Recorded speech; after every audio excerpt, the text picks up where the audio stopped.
Welcome back to 3D Dialogue. I'm Jesse Hirsh.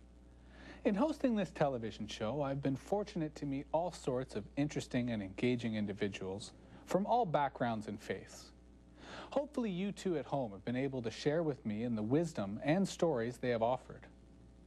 One guest in particular who had a profound impact on myself and just about everyone he met was Randy Charboneau, a talented artist and community worker involved in teaching restorative justice.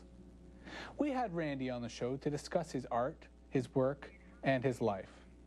If you missed the segment, I've uploaded it to YouTube on the internet, so please take the time to watch it and hear from Randy in his own words. It was, however, with great sadness that we recently learned that Randy had taken his own life, ending what had been a vibrant and passionate time on Earth.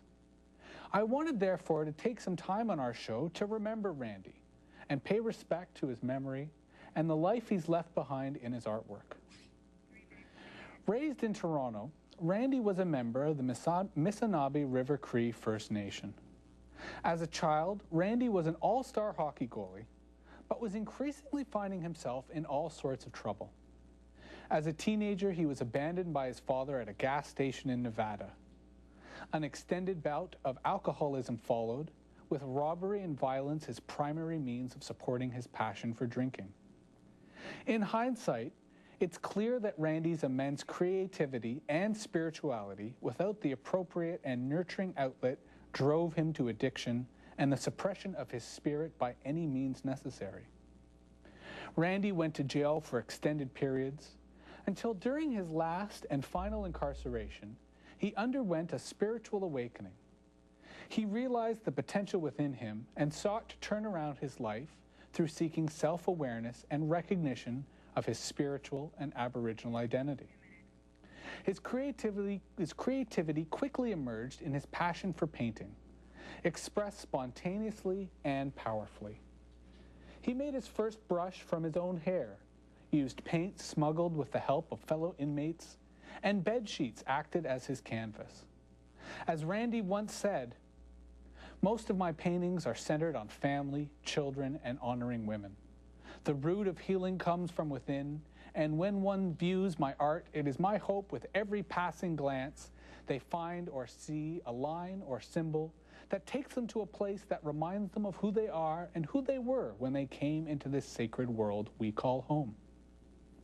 In exploring and depicting his visions via his painting, Randy was learning more about himself, finding confidence and strength in his identity.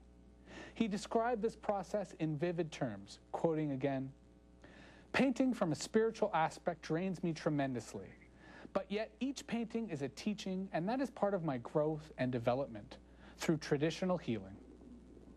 When Randy left the prison system, he had reached a level of awareness that allowed him to understand the negative cycle the criminal justice system keeps most people in.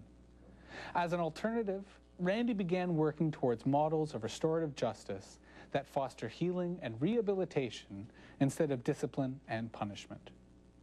I know I was quite fortunate to meet Randy, and certainly encourage all of you at home, if you were unable to see his original appearance on this show, to look him up on the internet. And more explicitly, look for his art, which, as you've seen from some of the images we've displayed today, is incredibly breathtaking. I know I've been moved by Randy's art, and I'm sure you feel the same. When we return after the break, we'll let you know how to get in touch with us.